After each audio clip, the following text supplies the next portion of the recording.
We've got barbecue back here. Part 2. You're all invited. Welcome to the Sloopcast. How are you doing today, Kyle? All right, Jared. Doing all right. How are you doing? I'm doing fine. I'm not gonna. I don't know how Buckeye Nation's going to react to this game, on a Monday morning. Quite frankly, it was a game that was less than spectacular through the first half. This is definitely a slow start for Ohio State. It was a Maryland team who I personally underestimated. They had not played anybody. But to Kyle's point during Know Your Enemy last week, he said, well, the teams they played, they handled the way you should handle teams like that. And yeah, Kyle was right. And that's okay. But we didn't know. We didn't really know who Maryland was. They hadn't really played anybody. And they were better than I was expecting, and good for them. I think they're good enough to potentially upset Penn State. They play Penn State like a rival, even though Penn State doesn't consider them a rival. They play Penn State like they're a rival. Kind of like our relationship with Penn State, but in reverse, obviously. But I don't know how Ohio State fans are going to react to this game. Is this we started kind of slow, but we piled it on at the end. So win column, all's well that ends well. You cover, you win by 20. The numbers seem to fluctuate somewhere in between 20 and 18 during the course of the week. So it seems like no matter where you got in, well, unless you got in at 20, I suppose, because it would have been 20 and a half. So maybe they didn't cover, depending upon when you placed your bet. So 20. But according to the Sloop picks, they were 18 and a half. So a 20 point victory over a 5-0 team. Mm-hmm. And yeah, I mean, it's just a sour taste in a lot of people's mouths here. You look at the first half here. Ohio State only got 28 yards in that first quarter. Not good at all. Bad. McCord went 2 for 7 for 14 yards. The only had 14 yards rushing in that first quarter. Yeah, it was like very bad. It was a very bad first quarter there. Second quarter, they started getting momentum, and Ohio State started finding key players making plays there, and obviously the Proctor getting the interception return for a touchdown was the turning point in this game here. But from that point forward, it was pretty much all Ohio State. They went on a, what was it, a 27 point? Yeah, it was a 27 straight points to finish the game there. So it took them a while to figure out how to stop Maryland. And where was the stat here that I wrote down here? Yeah, in the last 26 minutes of the game here, Ohio State held Maryland to 31 yards. 31 yards in the last pretty much quarter and a half, almost a quarter and a half here. Where Maryland only had one first down. And by the way, so a conversation that was happening in the Discord, and this might be a fun game to play, Kyle. This might be a fun game to play. A fun thing that people were noticing in the Discord is like all the different headlines in regards to Ohio State, Maryland. CBS said that Maryland blew out Ohio State. Excuse me, other way around. That Ohio State blew out Maryland. One of the local, I don't even remember who it was, and it doesn't matter, but one of the local Buckeye blogs said that Ohio State scraped by against Maryland. Which, to be fair, I don't think either of those headlines are accurate. I don't think Ohio State blew out Maryland, and I don't think that they scraped by Maryland either. So I think maybe a fun game, Kyle. Potentially a fun game to. All game has 4 quarters. Well, ball game also has a final score.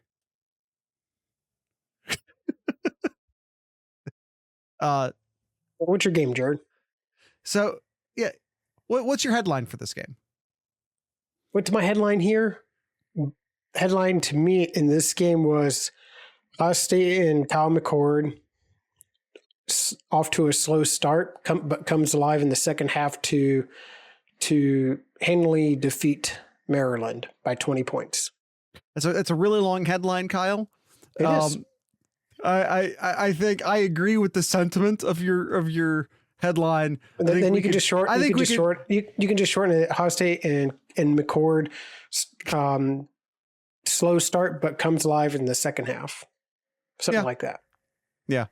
Ohio State starts slow, but finishes strong against Maryland would be my headline. Yeah. So it's, I mean, you got to give credit to Maryland there, especially to Aaliyah. He played. Are you having trouble hearing Kyle? Florida Buck. He played a heck of a game. Yeah, he played a heck of a game here. I'm trying to pull up the stats real quick here. Yeah, he started off really, really strong here, and then again, credit to Ohio State finding out how to stop him in that second half, and it was something ridiculous. Like he had. Oh, let me pull it up here. I should have had this already here. So in the first half, he had 140. Yeah, he had 144 yards in that first half, but ended up only 50 yards in the second half. So I mean, credit to the coaching staff to make that halftime adjustments, right, to stop Maryland here, because that's all Maryland could. That's all Maryland could do was pass. Ohio State's defense was on point here, holding Maryland to 106 yards on 35 carries, so about 3 yards per carry there. So really, really good job by this defense here. Right. And I think that's a thing we've seen with the defense as well, through the course of the season so far, is they tend to play a bit loose early in the game, sort of bend but don't break early in the game. But then as the game progresses, they seem to get more and more aggressive. So they start off very bend but don't break, but start to dial up the pressure as the game goes. And by the time you get to the fourth quarter, they're blitzing all over the place and they're stifling the run. It's a thing. I don't know if it's a matter of depth. Maybe depth taking over as the game goes, or if this is a deliberate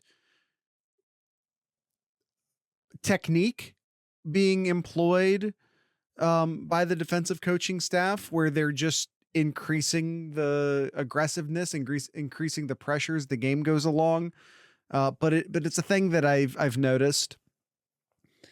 And another thing I would say is this is now the second game in a row in which Ohio State has held a top flight, highly experienced, passing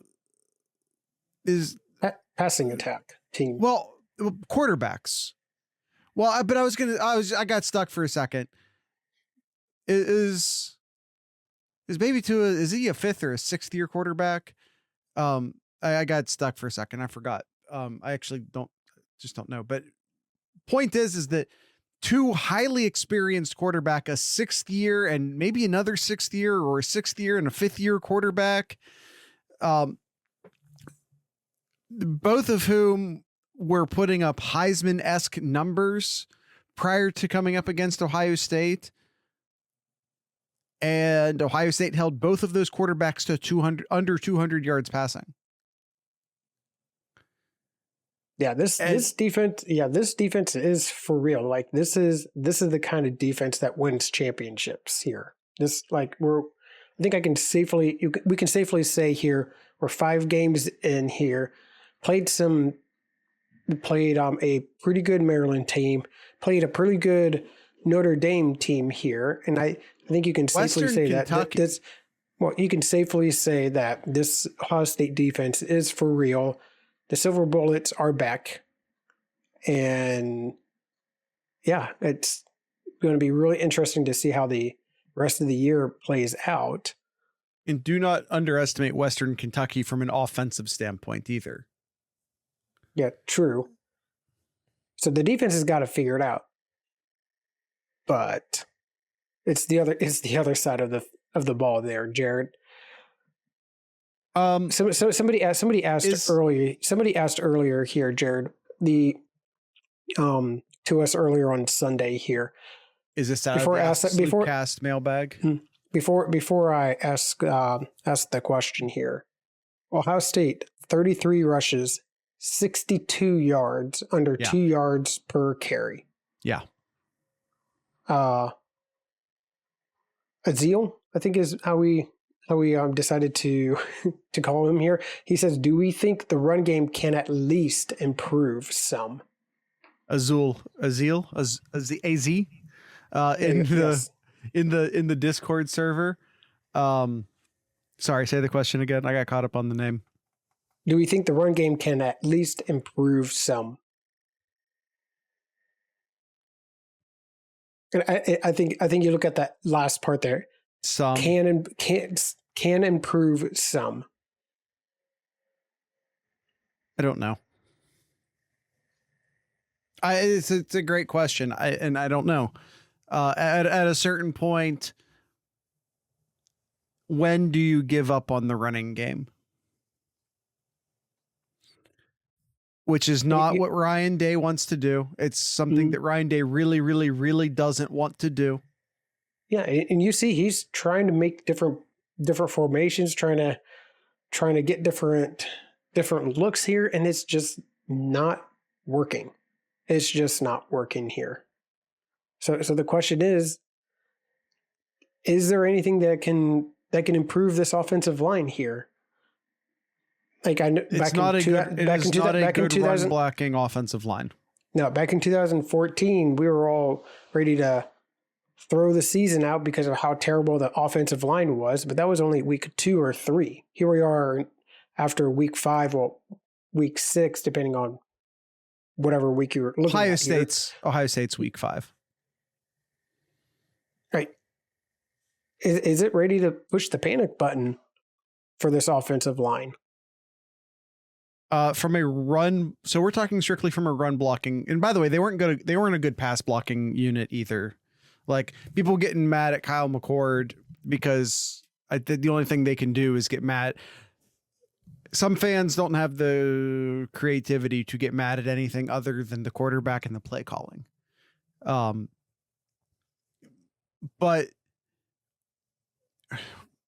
the offensive line was also failing from a pass blocking standpoint as well. And I know that someone's going to say, yeah, but Kyle McCord was panicking and getting rid of the ball even when he didn't have pressure on him. Can you blame him? Yeah. Can you blame him? A young quarterback who's been facing pressure all year, he's going to have an accelerated clock in his head. Blocking scheme or toughness, talent. Neither of those. The issue is talent. There's a reason why they got rid of Coach Stud, because he had many recruiting misses. Ohio State had several recruiting classes where the offensive line classes were just not good enough, and that's why they replaced him. And especially at tackle, where Ohio State's biggest, but not only issues, but some of Ohio State's biggest issues are right now.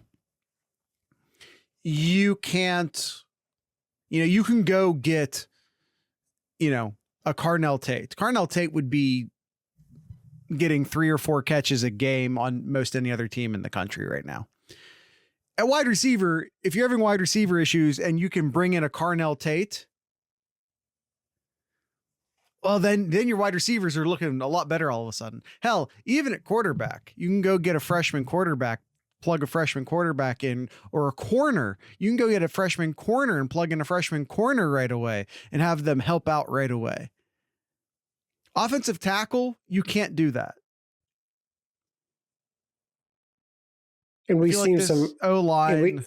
And we've seen some from previous experience as well, Jared, is that you can't just get a interior lineman and if they're really good, put them out and tackle and they're going to do well. We've seen that firsthand a few years ago. Or vice versa sometimes. Yeah. Sometimes if you're deep at tackle, you can't just stick your deep tackles at guard and have that necessarily work either. Yeah, the offensive line, when running the ball, does not play with leverage. They do not push the other team off the ball. They do not get to the second level. They do not get off of their, and that's why we see them struggle on short yardage. To the second. Yeah. Well, but then the reason why you even see them struggle on like a wide play is because the offensive linemen aren't getting the push necessary in order to get, you start with a double team and then the guy on the outside then goes off and then gets the linebacker. They're not winning the double teams well enough to get to the linebackers. And hell, and Ryan Day, to his credit, they're trying other things. They'll run like a GT pull. Well, the GD offensive linemen don't know how to turn up and go through the hole. The offensive line's bad right now. And at a certain point, and I know Ryan Day doesn't want to do this, at a certain point, you got to ask yourself, when do we just sort of become an air raid offense? Because as Kyle McCord's good enough and the wide receivers are good enough that they can work around having an iffy offensive line. But with the run game, you just can't work around having an iffy offensive line.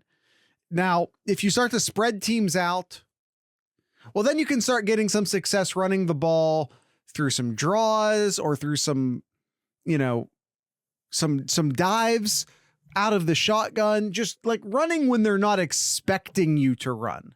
Because I'm sorry, we're not going to muscle teams off the ball. Not the good teams.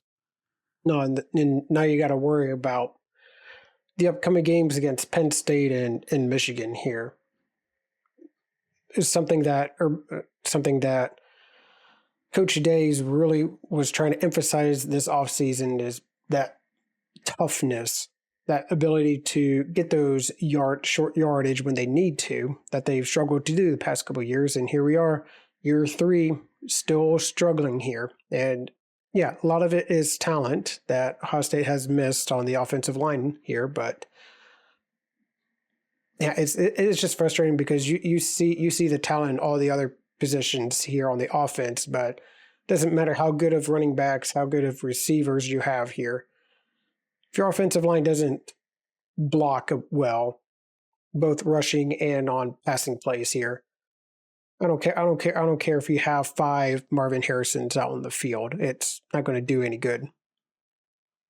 Woody says, no excuses really work for this O-line. Fry should be having our O-line work angles, more traps, more pin and pull to get leverage. They're trying, man. They're trying those things.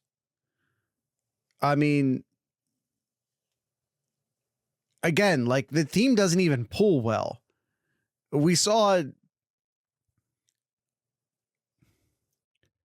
they aren't really trying traps basically at all. But they don't even pull well, is my point.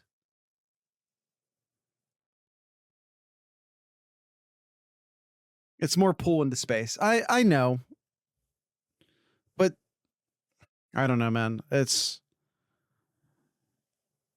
don't know if throwing new concepts this offensive line is the fix either.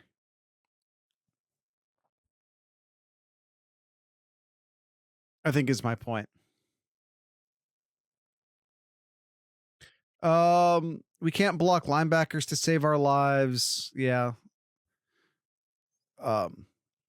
It doesn't take talent to get off a block to get to a linebacker, though. It's more effort. No. If you're not winning the double team, then you aren't going to get to the linebacker. If you aren't able to double team the defensive tackle, get him off the ball, then have your outside offensive lineman get to the next level. But if you're just not winning the double team, then you aren't getting to the next guy. If you aren't winning the double team, you shouldn't be at Ohio State. Yeah. But that's the situation we find ourselves in due to some consistent failures in the recruiting standpoint and recruiting the offensive line. Mm. That's the reality we find ourselves in right now. So some final thoughts here, Jared, and then we'll get to our grading here. Ohio State, a lot of it repeating what we just said about the offensive line here. Ohio State has to do better on third downs. 3 for 12 in this game. Not going to cut it here in a couple of weeks when they host Penn State. Penalties, 10 penalties for 81 yards. Unacceptable here. Just dumb penalties, and yeah, it's just gotta clean that up there. Penalties kill drives, and we saw that a number of times already this year. Yeah, it's just frustrating just to see that Ohio State should be dominating the short yardage, and they're not, and they're committing dumb penalties, killing drives as well. I thought a couple of the longer yard penalties against Ohio State were bad calls, but whatever. We don't really talk about refs on this show. But the good thing though, Jared, even with a dinged up Marvin Harrison Jr., it's still he still dominates. What did he end up having? He ended up having. Oh, I did not save it in that view. He ended up with 163 yards, eight catches, and a touchdown, 2 touchdowns if you want to do the funny thing there. But 4 for 4 on red zones, 2 of those touchdowns. So I'd like to see that be a little bit better, but they're getting points in the red zone at least. So improvements, a little bit of improvements here, but still long ways to go here. Right. Right. I mean, and by the way, Austin says just throw the ball 50 times a game genuinely. Yeah, maybe you joined after I said at what point do you switch to an air raid style offense, which is something I said maybe before you got here. It's horrible to, and now the answer is now, maybe. Woody says it's horrible to watch our experienced guards slide down the line of scrimmage, blocking no one on a toss sweep, never releasing to block a linebacker. I agree. At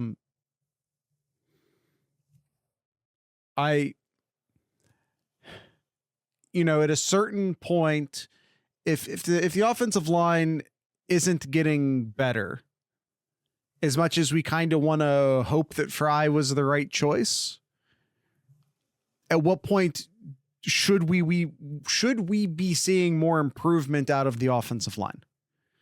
Because I don't know that we're seeing improvement out of the offensive line. Even if the talent's not there, we should be sinking. Not sinking. We should be seeing incremental sink. We should be seeing at least some incremental improvement from the offensive line, and I don't think I'm seeing it.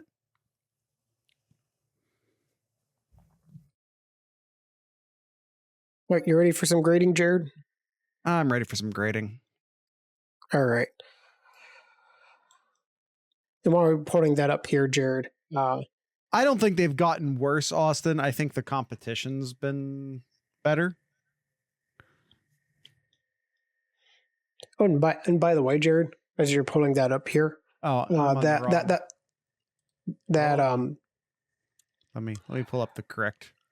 That first punt here, Jared, that first punt definitely was a botch snap, actually. Oh, okay. Yeah, hold on. Let me see if I can do this real quick here. So let me see if I can do this real slow. So if you watch the ball there, you see that hit. You're gonna get us DMCA'd. You can see that hit the. Oh yeah. It hit the ground there, and then over to the blocker there. So definitely was not a fake punt call there. Fair enough. Yep. All right, Jared. Let's give our gradings here. So the coaching staff. What would you give the coaching staff in this game? Hold on. I'm having trouble finding the damn grade. Can you just talk for a second longer? Sure. I know we're really getting on the offense here, and rightfully so. This offense should be rolling on all cylinders right now. But the defense here, probably one of the best games we saw JT Tuimoloau play here. He looked like an absolute monster in this game. Note to other teams, you may want to block number 44, because if you don't, he's going to be making some big plays, which he did in this game here. Obviously, a lot of talk about Proctor and what he's gone through in his career at Ohio State, and finally seeing him and being healthy and making big plays here. So happy to see him get that interception, that pick six there. Very, very pleased with that. And then Ransom got an interception as well. Eichenberg looked solid.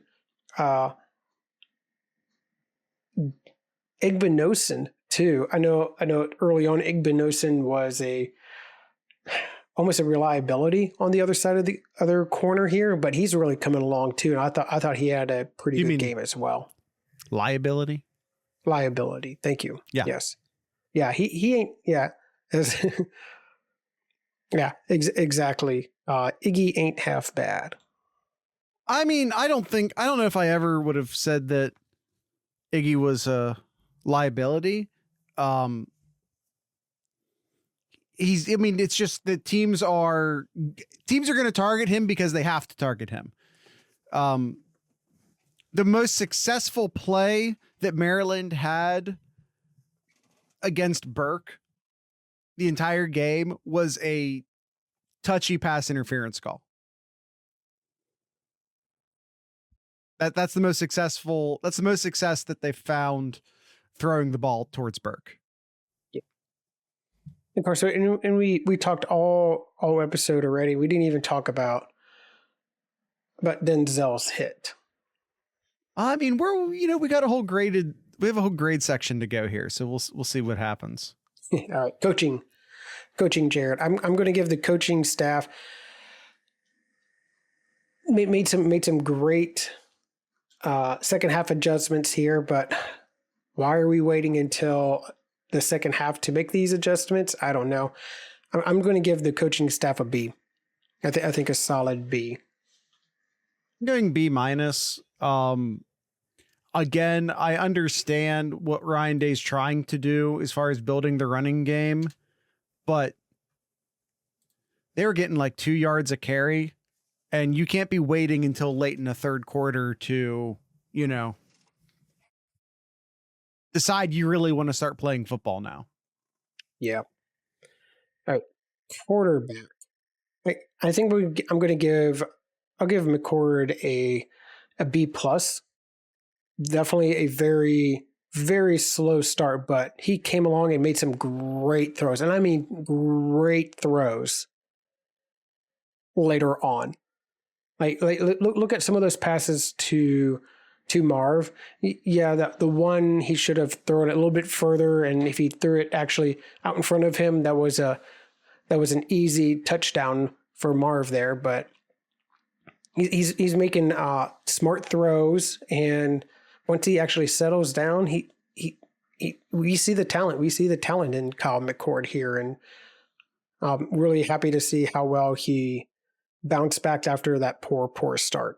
Yeah, bad start. I'm still giving him a bit of a curve in the grade for being, in his early starts. That curve is slowly flattening, however. But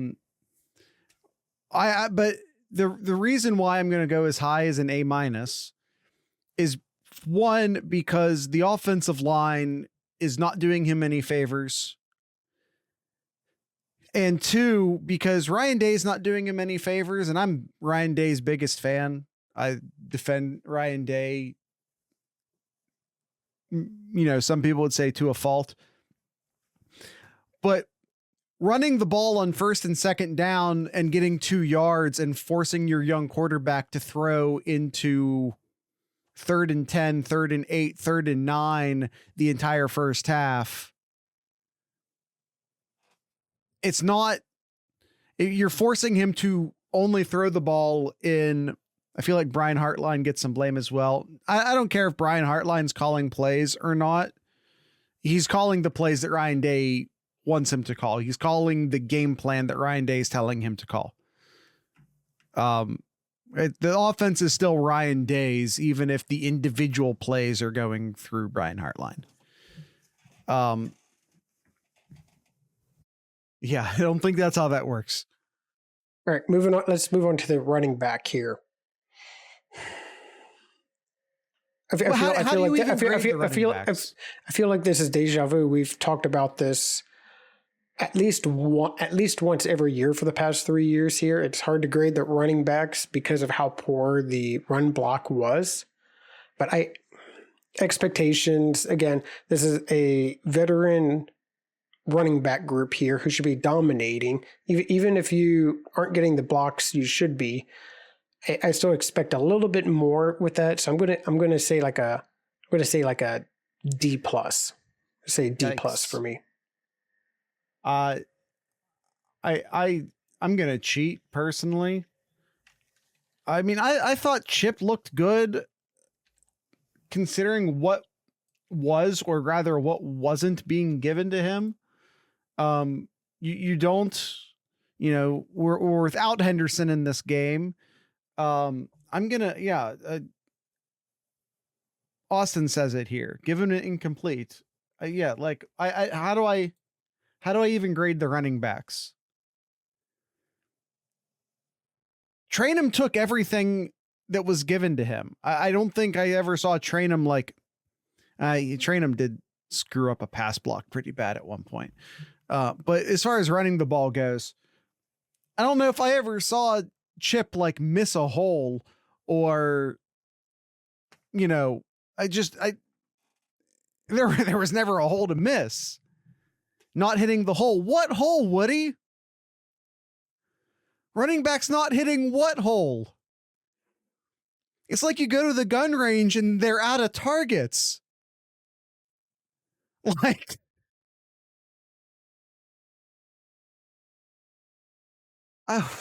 holes? All right, let's move to the offensive line then, Jared. F for me. Not what it needs to be. Not what it needs to be. I know we're supposed to be grading based off of expectation, but I just don't know how you. What the heck? I just don't know how you just give them what is happening. I don't know how you give them anything other than an F at this point. It's just not. It's not it. At a certain point, the expectation is, and at a certain point, I think November can be that certain point. At a certain point, the expectation stops being what you've done so far and what you need to be. And at a certain point, that's because I'm hitting control, not shift. At a certain point, the expectation is that you be an Ohio State offensive line. Exactly. All right, tight ends here. I thought Stover had a solid game there. He got himself another touchdown in this game. I thought he made some good blocking here. So I'd say a solid B. I think a solid B for the tight ends. A big touchdown reception too. And it's at what point do we start also including the tight ends, however, in the run blocking issues? Yeah, and that's why I'm not giving them an A here, but I would stick with my B rating. That's fair. All right, wide receivers here. So there's a few things here. I mean, I think I'm going to give the wide receivers I'm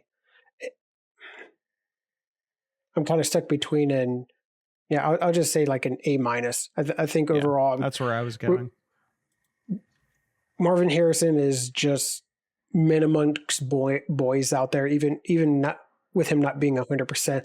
Losing Emeka early on definitely hurt. We love that early. But definitely like to see Fleming. Fleming made a couple of catches in here too. Always enjoy seeing Fleming being able to make some catches in games as well here. And we got to see Tate as well with the catch too. But whenever Emeka went down, Marv stood up and took control here. Yeah, and Xavier had himself I think it was a really important catch too. I can't remember exactly when it was. It was a third down catch, as many were, again, Ryan Day, and like there were instances in which the wide receivers weren't getting open. But again, if you're only throwing the ball on obvious throwing downs, that's going to happen. If you're always behind the chains, that's going to happen. All right, Kyle. Are we going to... Kyle, have we ever given out an F before? Oh, yeah, we have. Okay.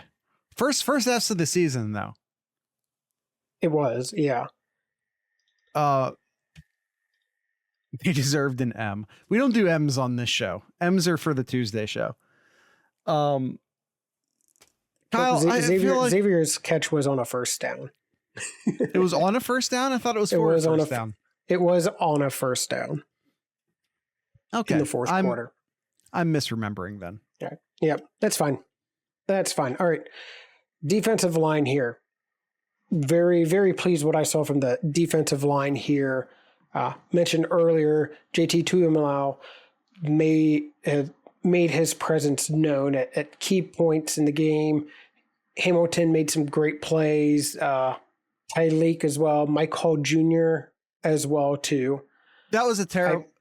By the way, I said earlier in the show, there were some terrible long yardage penalty calls. The pass interference on Burke was terrible. The roughing the passer on Mike Hall was terrible. Yeah. I still want more pass rush. It isn't good enough for the D-line. Austin, Maryland gave up 3 sacks in every game up until this weekend. They gave up 3 sacks against Ohio. Ohio State equaled the sack total for the entire year for Maryland.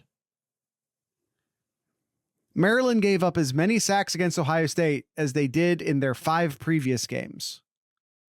4 previous games? I forget. I count 2. I counted 2 here.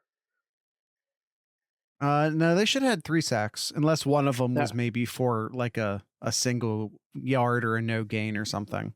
So I had here, JT had 1.5 sacks, and then Mike Hall had half a sack. That's it? Yep. I thought Sonny Styles had one. Maybe that was for a no gain.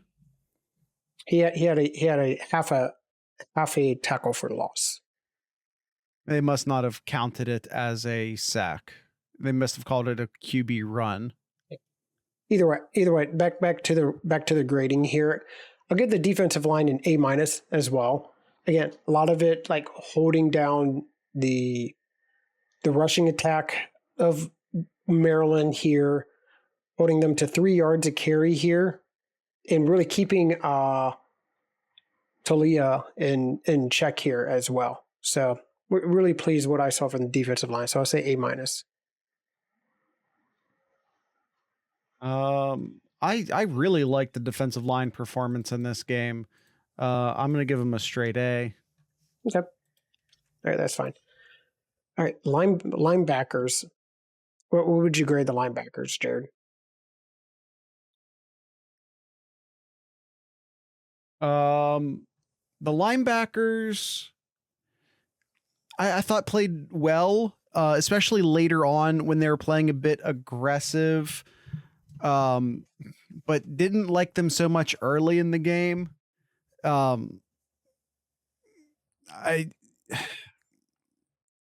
It's hard to say. It's kind of like the PFF grades were bad. I've never really decided how seriously I take the PFF grades, to be honest with you. Linebackers were lost in the first half. I don't disagree. I think they, like a lot of the team, played bad in the first half and well in the second half. At least not poorly in the second half. I wasn't like floored by the linebackers at any point in the game. I do feel like a lot of the plays that were being made by the defensive line and the secondary. So what would you grade them then? Probably like a C, maybe a C plus, B minus. Yeah, I was going with a C plus.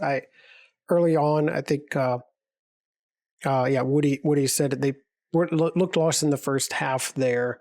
I think there was a tackle that Tommy should have had. It kind of just bounced off. I think it was Talia.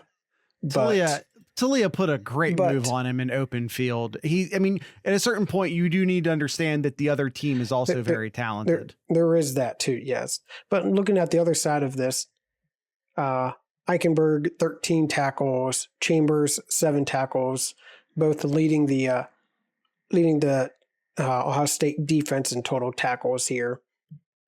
I'll give them some credit there, but I think a C plus is pretty generous. I think it's about right. I don't know if I'd say it was generous. All right, defensive backs. I got to go with a straight A. I think the defensive backs. I totally disagree. I'll go with an A plus, actually. There we go. Now we're talking. They under 200 yards allowed, 2 interceptions, one of them a pick six by Proctor. Yeah, this defensive backs, corners, safeties are playing with their hair on fire here. Are you going A plus for both the corners and the safeties? Yes. Yeah.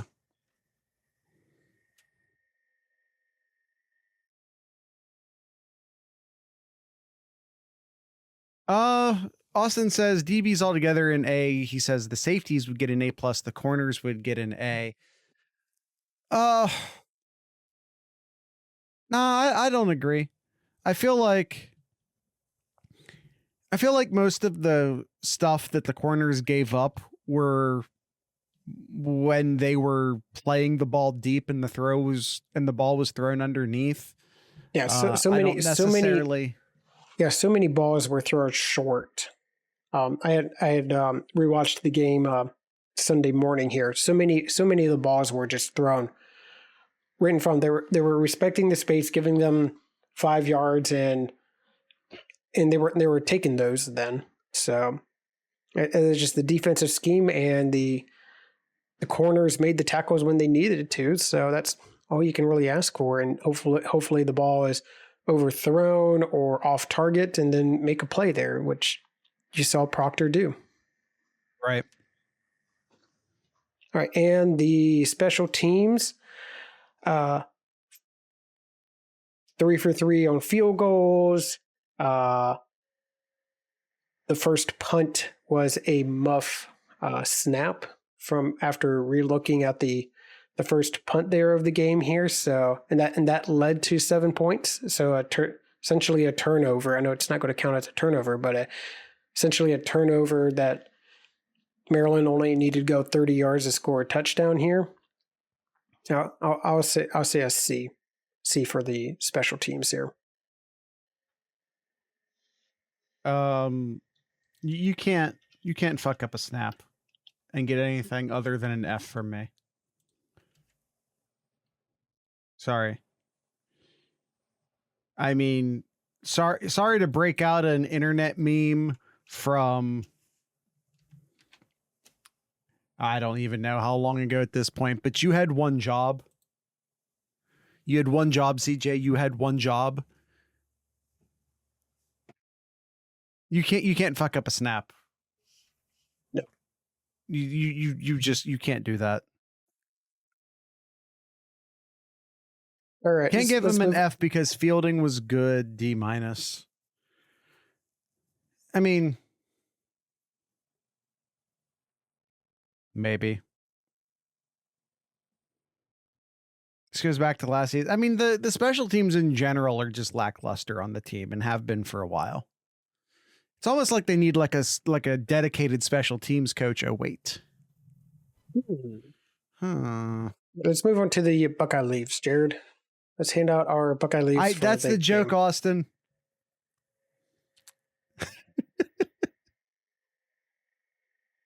All right, let's start with the offense here.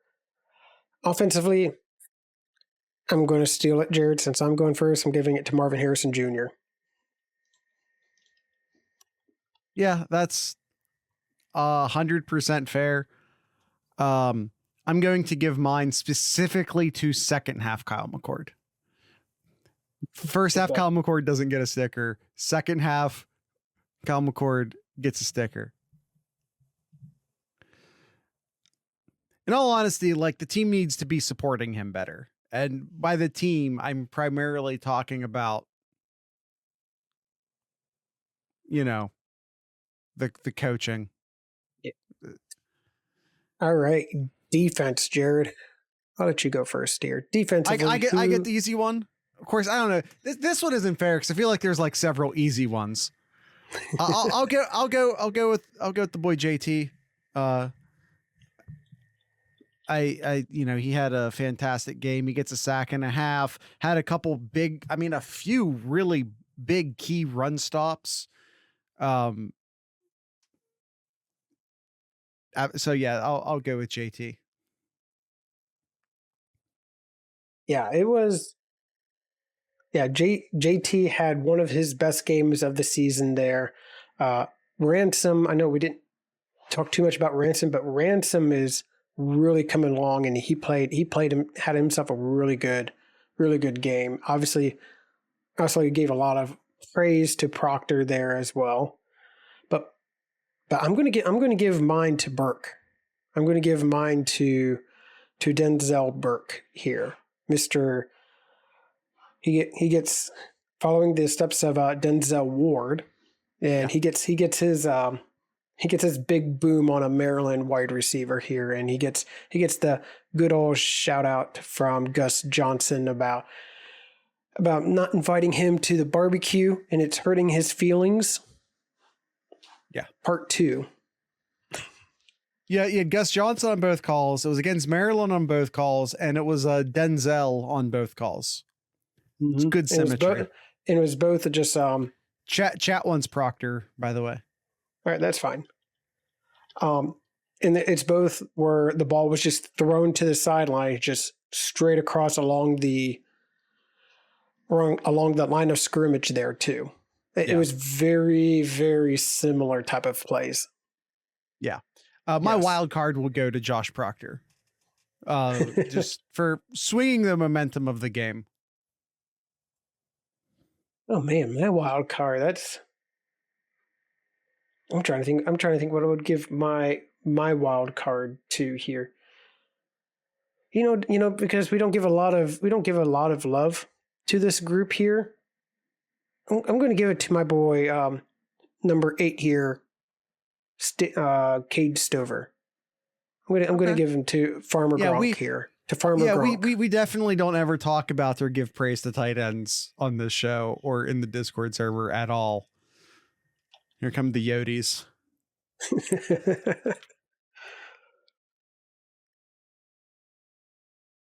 All right. Anything else, Jared? Chat, Anything else you who want you to... got the wild card for? Our wild card goes to Fleming for making McCord look good on a terrible ball. Hey, Marvin Harrison Jr. did that too. I saw Sony a couple of times. Yeah. How about Fleming? Sonny or Fleming.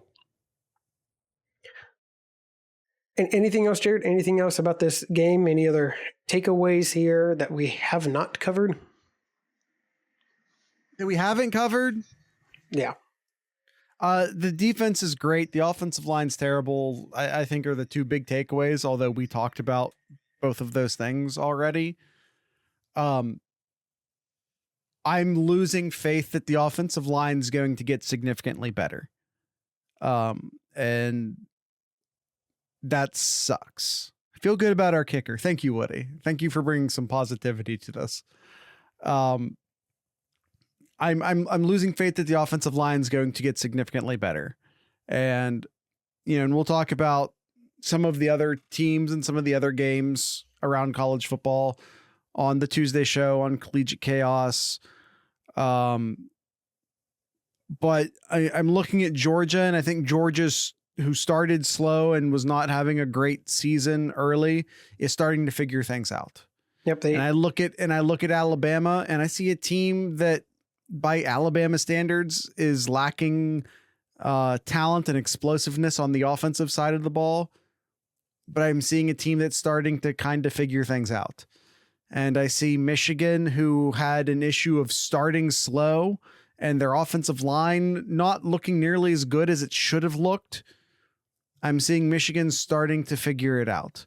Yeah, this is the week you saw Georgia and Michigan finally having like a full game of looking good. This was their first game where they looked like the team they should be. And Kentucky, and not that Kentucky is some sort of amazing football team. They, but they probably deserve to be ranked about where they were ranked. Yeah. And we'll talk Which about is that where on Maryland Tuesday. should have been ranked. But either way, Yeah. I think that is it for the episode, Jared. I don't think we have anything else in the mailbag here, so I think we can go ahead and wrap this up here. Oh, the Ohio State and Purdue game this weekend is a... Can you guys answer my Ask Sloopcast question? Did you... Ohio State is a 20.5 favorite in this game. Early on. Real quick, Ask Sloopcast question. What are the odds Ohio State has at least 2 running backs declare at the end of the year? Very good. Very good. Yes. And then that's going to bring up the next question, because I know there's some rumblings about 2 running backs about maybe wanting to transfer out because they haven't seen the field here. But you lose 2, maybe 3 running backs this offseason here. I think they'll want to stay because of that. Yeah. Between running out of eligibility and I'm just saying chat, sorry. between Henderson going to be jumping for the pros and some other guys just losing eligibility, there'll be a lot of running back turnover at the end of the year. Yeah. Yeah, that's it. That's the end of the show. Want to encourage everyone to come hang out in the Discord server where we watch football games on Saturday. Maybe if there's a certain game that might be difficult for some people to find, we might be, sometimes those end up getting watched. But no guarantees. And we talk shit and we hang out in the Discord server all the time, and it's a lot of fun, and you should come hang out too. And if you want an enhanced Discord server experience, you can hop over to the Patreon. where for $3 a month or $32 a year, you can support this show financially by becoming a patron. That being said, the Discord server is like 90% free. You can do 90%, probably 95% of the things you want to do in the Discord server totally for free. So, you know, you can come hang out in the Discord server, and if you like it and you want to get the rest of that, well, then you can sign up afterwards. But, you know, don't, if you're on the fence about the Patreon, just come hang out in the Discord server first and, you know, test it before you buy it. Yep. Kyle, do you have anything in Kyle's Corner? How about we talk about another Ohio State quarterback, CJ Stroud? Killing it. He is, and he now has the record in the NFL for most pass attempts to begin a career without an interception. I thought he already had that. Did we jump the gun? No, he was up there with other names. I think to start the season, but now he is he has the record for like starting at the NFL and how many passes you go before you throw the first interception. Cool. He had a game-winning drive, except their defense giving it up in the end. Yep. I didn't see that game, but I did see that highlight. And by the way, Fields had a rough start to the season. I blame Chicago, not Fields personally, but he's had a couple good games recently. Just killed it on Thursday Night Football. 4 touchdowns. 4 touchdowns, almost 300 passing yards, and he ended up with another 57 on the ground there. So over 300 yards of offense in that game. Yeah, and he had a great game week before last. It's just that his defense sucks, and gave up a huge. Anyway, so you know this is how you continue to get more quarterbacks to come to Ohio State, is by Fields and Stroud having success at the next level. Yep. All right, that's it, Jared. That is all I have. All right. Tonight's ending music is brought to you by Madison Pruitt. She's an indie artist out of the Cleveland area. So with all that being said, I'd like to encourage everyone to, and Burrow. Yes, and Burrow. I'd like to encourage everyone to drink local beer, listen to local music, and of course, support your local podcasters. Once again, this is Madison Pruitt.